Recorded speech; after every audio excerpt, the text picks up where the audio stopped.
The hour of 4:30 having arrived, I will call to order the Finance Committee meeting of Monday, February 16th, 2026, and ask staff to please call the roll.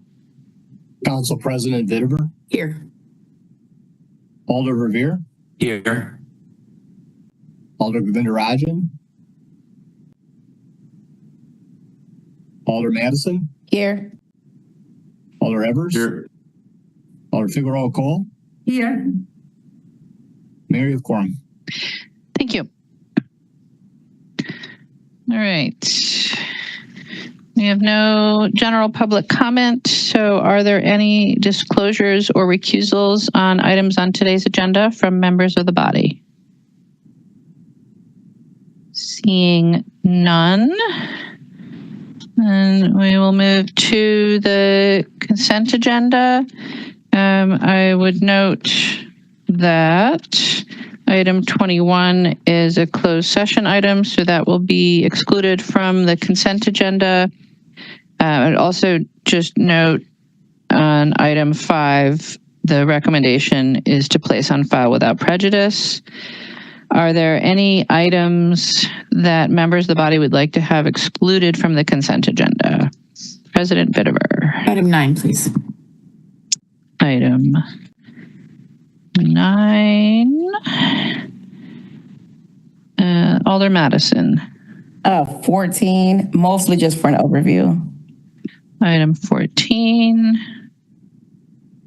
Thank you, Alder. Alder Revere. Thank you, Mayor. Please separate agenda item number 6. Item 6. Thank you, Alder.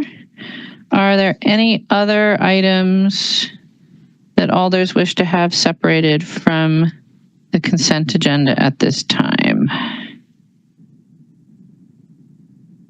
All right, seeing none, then just to refresh, we'll be separating items 6, 9, 14, and 21 from the consent agenda. On the consent agenda, President Vitiver, a motion, please. Move to adopt. Second. Moved and seconded to adopt the consent agenda with the recommendations therein, including the recommendation to place item 5 on file without prejudice. Is there any objection to recording a unanimous vote in favor of the consent agenda and those recommendations? Seeing no objection, we'll record those votes. And we will go to item 6, which is Legistar 91610, authorizing a loan of up to $100,000 to Tellurian Incorporated from the Community Facilities Loan Program to help finance leasehold improvements, and authorizing the mayor and clerk to sign an agreement for that purpose. On item 6, President Vitiver, a motion, please. Move to adopt. Second. Moved and seconded to adopt item 6. Alder Revere, you had questions? Yes, thank you, Mayor. And I was very pleased to see that we have a representative of Tellurian with us this afternoon, Steve Lawrence. So if I could start by asking him questions, please.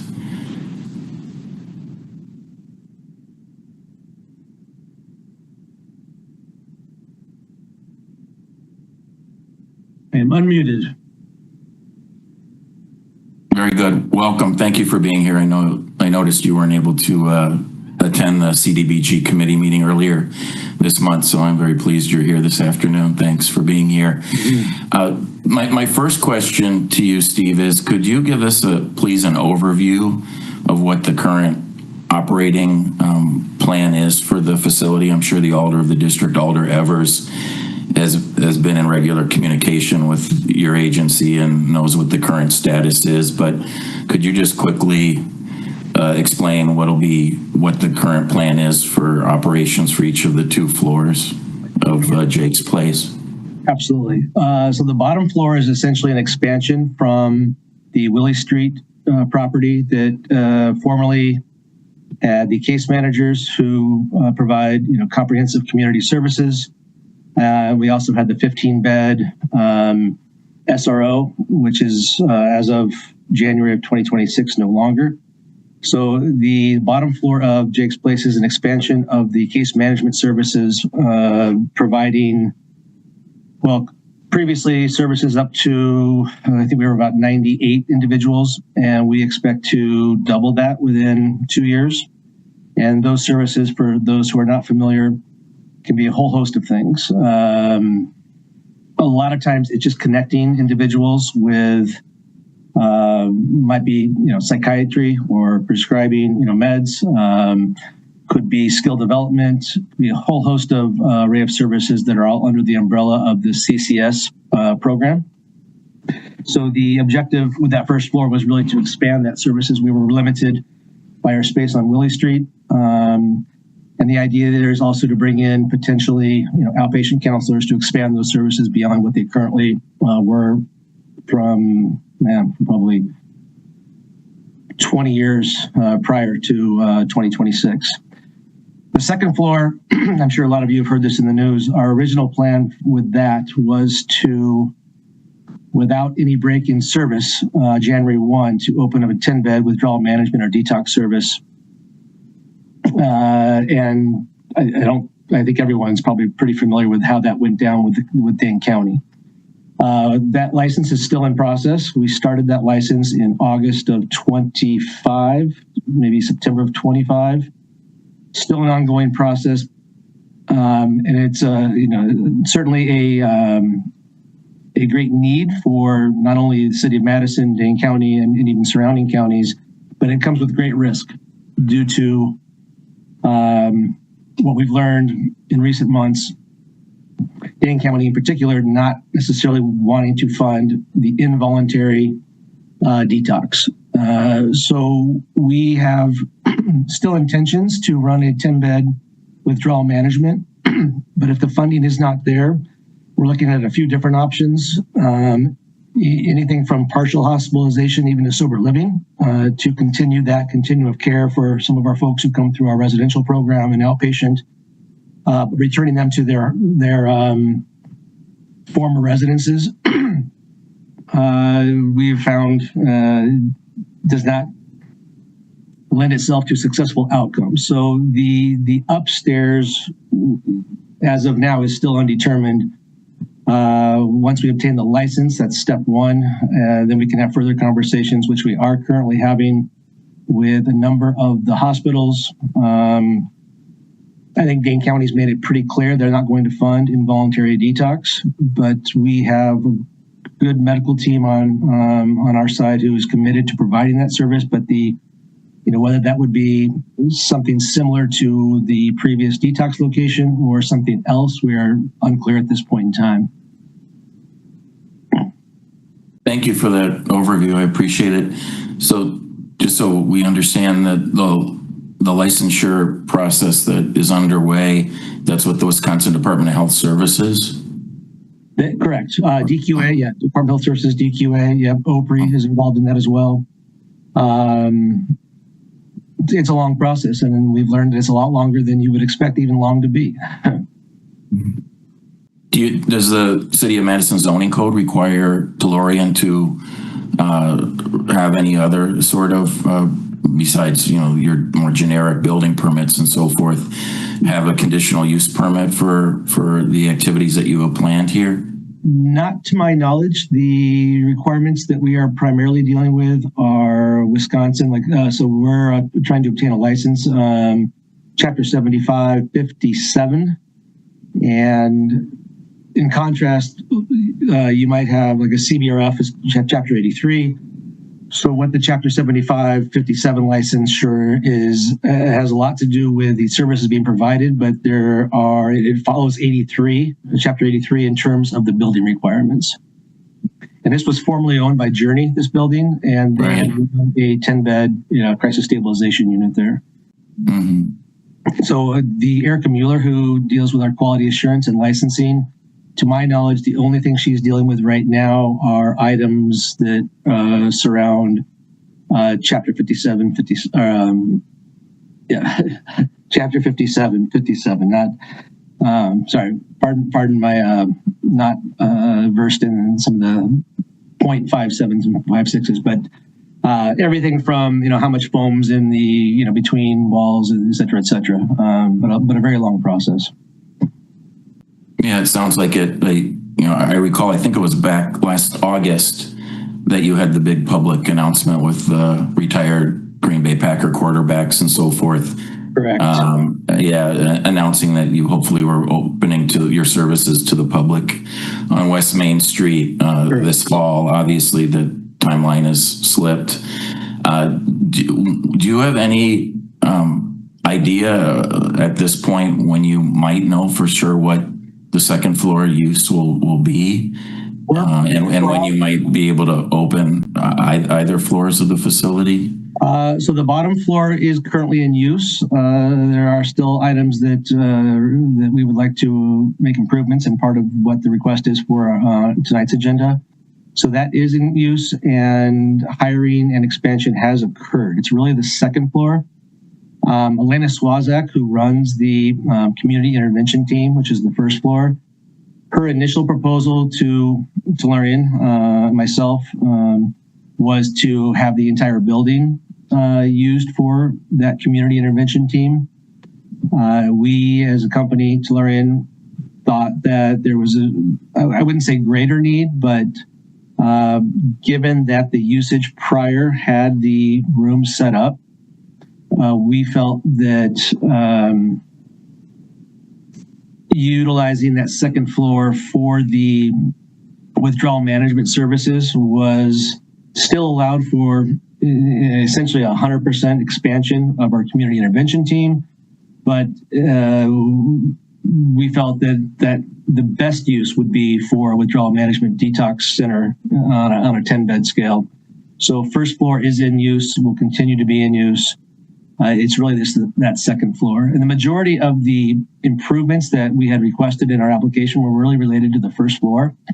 The second floor had prior use with Journey. There were some improvements that were included in our bid process, but the first floor is really where the dollars that we're requesting are going towards. And you say that your colleagues that are in case management, et cetera, are already utilizing and seeing patients, clients. Correct. There today. When did you actually open? Well, it was really a transfer. So that process happened at the end of 2025. And we have been adding staff beginning in January. I see. So they immediately were able to move from Willie Street to West Main Street, like around the holidays. Yeah, there's a short gap in services, but essentially about a 60-day process to move that over. Still some work to be done, but even in the current condition, is an expansion from what we were at with Willie Street. And the $100,000 you're seeking from us this afternoon, that, as you say, would go in part for first floor improvements, but the staff will be able to work around that construction if they're already there now, apparently. Yeah, some has already been done. The entire bid I'm looking at now that we got was $230,007. So some of that work has been done. I'm in contact with Richard Renovations quite a bit and discussing, this process. So there is some work on hold, but the flooring and a lot of the work that allows our staff to do their daily activities has been done. In terms of expanding, the other aspect of what Willie Street did and what we want to expand at Main Street is expanding. We have essentially we call it a med psych clinic where people come in on once a week, and we manage their meds with a psychiatrist and a nurse on staff. That we see a lot of need to expand those services. So some of the infrastructure and just the spatial organization of people coming and going that is currently not being utilized on the first floor, that is part of these improvements that we would be making. Thank you. I remember reading that in your application. And speaking of your application, and by the way, Mayor, thanks for your indulgence. I only have maybe two more questions here of Steve. On page 2 of your application for the CDD funding, You speak about, I'll just read maybe 2 sentences because I know most wouldn't have the application open in front of them right now, but the second question on the second page, you wrote, or I think you wrote it, I know you signed the application, Steve, that moving office space in a 15-unit SRO away from Williamson Street will also provide the residents and visitors a safer environment. The move will improve the safety and experience for the Willie Street community.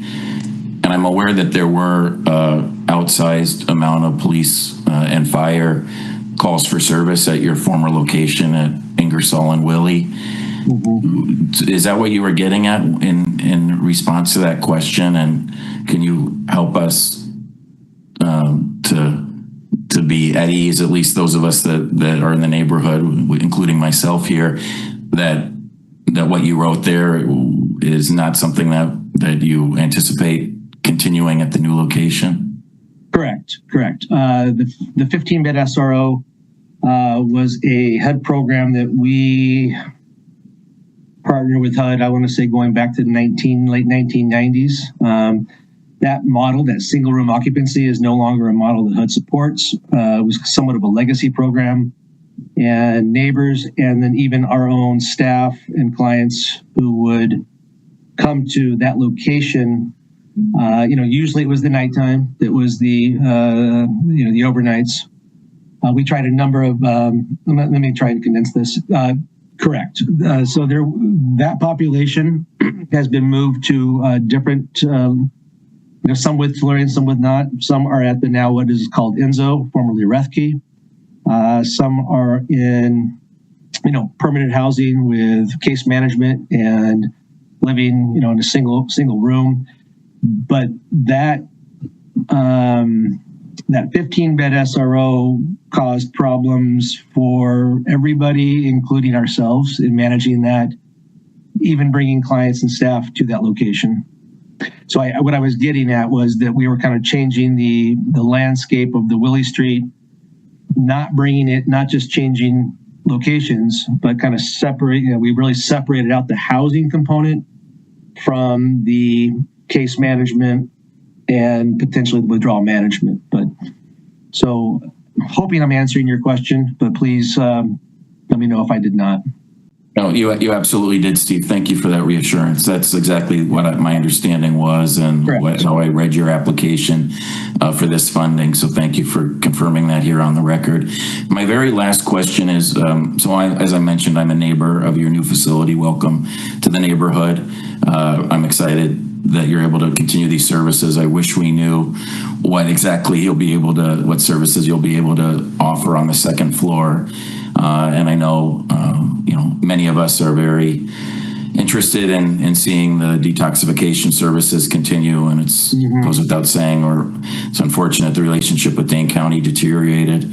But with all that said, so I'm elected to represent among other neighborhoods downtown, the Bassett neighborhood, which is across the street from your new facility at West Main and Proudfit. And at our last monthly Bassett neighborhood meeting, I was asked a series of questions about the facility and so forth. So I just wondered, and I certainly was my intent to invite you or one of your colleagues from Tellurian to attend our next monthly neighborhood association meeting to introduce yourselves. I don't know if you already did the same at the Monona Bay Neighborhood Association or not, or have any communication with that neighborhood association. But those of us in Bassett would like to extend that offer to you. And I'm just wondering, with the schedule that you outlined and the unknowns as of today, would it be appropriate for you to join us at our next monthly meeting in a few weeks, or do you think we should hold off until you have a better sense of what exactly Tellurian has in mind for that second floor? In relation to the second floor, in a couple of weeks, that might be premature. Although what's going on the first floor, I would certainly be happy to attend. Elena Swazak and Derek Bloom, who are the kind of more the non-financial folks who really came up and brought this idea to fruition on the first floor. I think if that's something you're still interested in, I think that would be wonderful for them to participate in that. And I know they would be interested.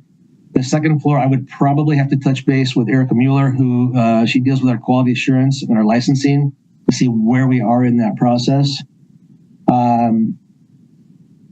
That second floor, we are committed to providing this withdrawal management detoxification service. There comes a point in time where if there's just not enough will or desire from a funding standpoint to provide that, we simply cannot. But there are services that may not be quite to the, what that service provides, in particular, whether it's voluntary or involuntary. It's a phenomenal service, but some of the withdrawal management in particular on the voluntary level can still be provided. Even like a partial hospitalization where someone, if they go back to their home environment, the risk of going back to whatever substance they were involved in. But if they are able to actually have a place to stay while they're maybe attending day treatment or outpatient, longer term stays, these are some of the things we're talking about. But ideally, we really do want to get back to that withdrawal management detoxification service. But in terms of the community meeting, I'm not sure how much we could provide in addition to what I'm saying now, but I can certainly get back to you if I'm incorrect in that tomorrow. But I think having the leadership who's involved in that first floor would still be a positive meeting. That sounds good. Yeah. Again, thanks very much. Thanks for all your responses this afternoon, and we'll be in touch offline in terms of figuring out the appropriate time to schedule that conversation with the neighborhood. So thanks again, Steve. Yeah, thank you. Thank you, Mayor. Thank you, Alder. Are there other questions for the registrant? Seeing none, thank you, Steve. And then are there any questions for staff on this item? Seeing none, item 6 has been moved and seconded. Is there any discussion? Seeing no discussion, is there any objection to recording a unanimous vote in favor of item 6? Seeing no objection, we'll record that vote. And that will take us to item 9, which is Legistar 91615, awarding funds from the Affordable Housing Fund and Federal Home Investment Partnerships Program and CDBG funds and levy funds, all of which are authorized in the 2026 adopted capital and operating budgets to finance the development of up to 27 affordable owner-occupied housing units and fund 5 homeownership service programs, and authorizing the sale of 10 city-owned vacant residential lots as the recommended outcomes of a competitive request for proposal process conducted by the Community Development Division, and authorizing the mayor and clerk to enter into agreements to implement the approved development and service activities. On item 9, President Bittever, a motion, please. Move to approve. Second. Moved and seconded. President Bittever, you had questions? I did. My first question is this the first time that we've worked with Ho-Chunk on one of these types of projects? Director O'Keefe is here. Hello, Mayor and committee members. Yes, it is, Alder, the first time that we'll be offering funds to the Ho-Chunk Nation. I'm just sort of curious about why it's the first time, why we haven't in the past. Is it just because they haven't applied in the past, or? To my knowledge, it's the first time that they've submitted an application for funding. Great. And then there was a question from one of my residents about why the fiscal note does not take into account the actual value of the property that the city is selling for $1. Is that a typical thing that we would do?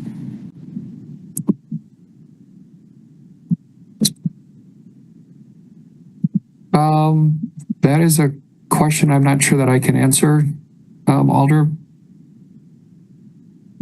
Is that for perhaps Director Schmidtke?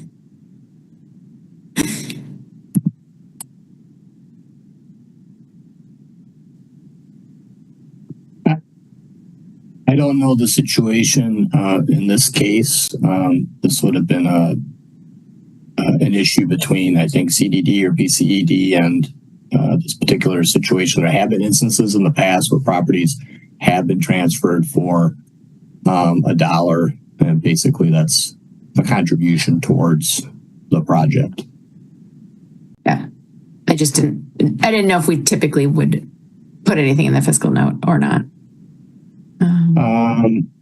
We typically don't, no. And then there was a question about the costs of development being higher than market rates. I'm not quite sure if that's something that we can answer in this space. I'm not sure I'm understanding all of the question that you're asking. Sorry. Development costs exceed market rates. So the question is why and how are we vetting these proposals when this person asserts that that is the case? Again, I'm not sure that that is a typical thing that we would do, but that's the question being asked. Well, we will see and review specific development proposals that will outline those development costs. And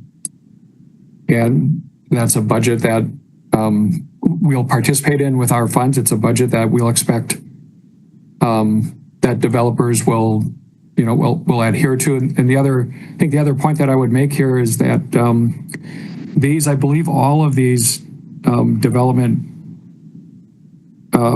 proposals that are being funded will deliver permanent affordability for the units that are to be developed. So that's a consideration as well. Excellent. Thank you. Thank you, Alder. Are there other questions for staff on item 9? Seeing none, it's been moved and seconded. Is there any discussion? Seeing no discussion, is there any objection to recording unanimous vote in favor of item 9? Seeing no objection, we'll record that vote on item 9 and move on to item 14, which is Legistar 91811, authorizing a non-competitive purchase of service contract between Thin Line Psychological Services and the City of Madison Fire Department for the provision of mental health wellness checkups and follow-up visits for the Madison Fire Department's firefighter EMTs and firefighter paramedics. On item 14, President Vitiver, a motion, please. Move to adopt. Second. Moved and seconded to adopt. Alder Madison, you had questions? Yeah, I just wanted to get an overview, but really what I'm looking for is how accessible will it be, and, just the availability of the service, like telehealth, phone calls, or just in person, or, on-site visits, I guess. Chief Carbon is here. Good evening, everybody. Appreciate the question. There's a really pretty good overview in the non-competitive selection request about what their background and their ability, but they're a very small group specialized in public safety, mental health, and psychological services. Really, that's the driving force behind them, is the experience they have within this sector, working with firefighters, EMTs, police, etc. But really, to the point of your question, is also one of the big driving forces is they are available. They're in Delafield, so they are available for in-person visits, but we do a lot, probably the majority of their visits virtually through telemedicine. And that makes it accessible to folks from their home without having to travel and being able to maintain privacy and confidentiality. So that was one of the more exciting pieces that we found along this process of identifying members of other. Thank you. That's really what I was wanting to know, is the accessibility. So thank you. Thank you. Are there any additional questions for staff on item 14? Not. Thank you, Chief. Item 14 has been moved and seconded. Is there discussion? Seeing no discussion, is there any objection to recording a unanimous vote in favor of item 14? Seeing no objection, we'll record that vote. And that will take us to our closed session item. So I will notice that when the Finance Committee considers the following matter, that is item 21 or Legistar 91942, a discussion regarding negotiating guidance for possible acquisition of property at 1010 North Street. It may go into closed session pursuant to section 19.85 sub 1 sub E of the Wisconsin statutes, which reads as follows: deliberating or negotiating the purchase of public properties, the investing of public funds, or conducting other specified public business whenever competitive or bargaining reasons require a closed session. If the Finance Committee does go into closed session, notice is hereby given pursuant to section 19.85 sub 2 of the Wisconsin statutes that it may reconvene in open session without waiting 12 hours as specified in the statute. President Bittiver, a motion to go into closed session, please. Move to go into closed session. Second. Is there a second? Thank you. Moved and seconded to go into closed session. This is a roll call vote. So all those in favor, aye. Those opposed, no. As your name is called, and I will ask Director Schmidtke to please call the roll. Council President Bittiver. Aye. Alder Revere. Aye. Alder Govindarajan. Aye. Alder Madison. Here.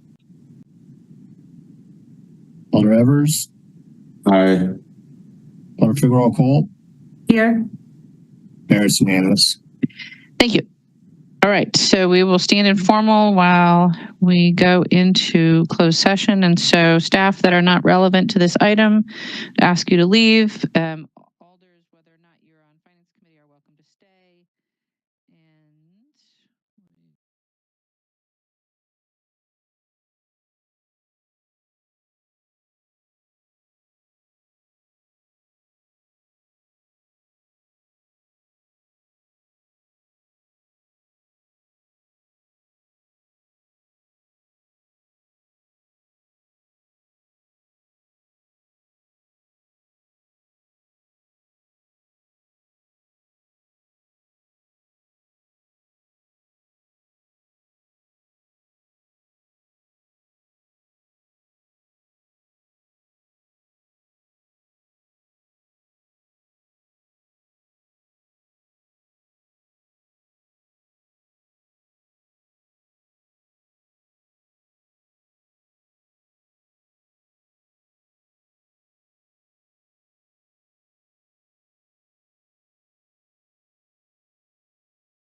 Recording in progress.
All right, Mayor, we are back up and ready to go.